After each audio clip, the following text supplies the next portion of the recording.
Berrirore hemen gare, jaietako portadan lehiaketa aurkezteko, edo lehiaketan irabazlea, ez?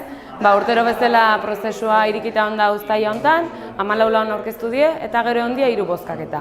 Bat izaten da jaietako batzorde egiten duna, karrozerok eta eragile ezberdina dare batzorde horretan, gero beste bat izaten da internet bidez egiten dana, azkeneko aste honetan zabalik egon da interneten inkesta bat, eta 300 pertsona baino gehiago parte hartu dute, hasi bide batez eskerrak eman jende horrei, eta 3. bat epaimahaiak egiten duna. Eta 14 lan horiek aztertu die, eta erabakia izan da, berriro ere Julen Izagirrek irabaziola, eta lanan izena Zaharrak Berri. Da esan baita ere, lan guztik 14 horiek ikusgai egongo diela kulturetxen aste hauetan zehar. Nire lau da, Zaria Euskaria, etxeen gorde, bestekin batera, laugarrena edo bosgarrena baldin bada. Eta zorionak. Eta, gauzarri ere ikusete jasun premia jasu duela.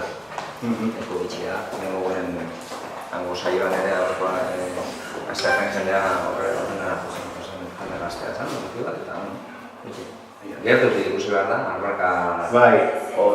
Ondo fijatu behar da, albarka horik eta... Baina, rompedor esaten dute, rompedor, Zaharrak Berri.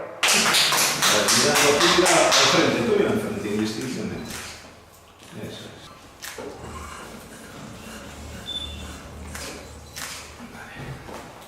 Este año he utilizado fotos de archivo que hace unos años pedí al archivero de Obrechu y me prestó unas cuantas y tenía ahí en el archivo yo guardadas y la verdad es que son fotos del pueblo, del día Euskal Jaiak y he querido hacer un poco la fusión mediante el collage, lo que es la tradición que hay, ¿no? de lo que es Euskal Jaiak y meterle un poco un toque de humor, metiéndole gafas o lo que sea para darle un poquito de diversión al tema, ¿no?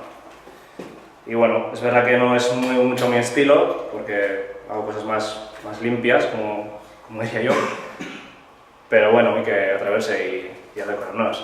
Así me presento siempre y si gano bien y si no, pero yo animo a la gente a que se presente y haga cosas bonitas.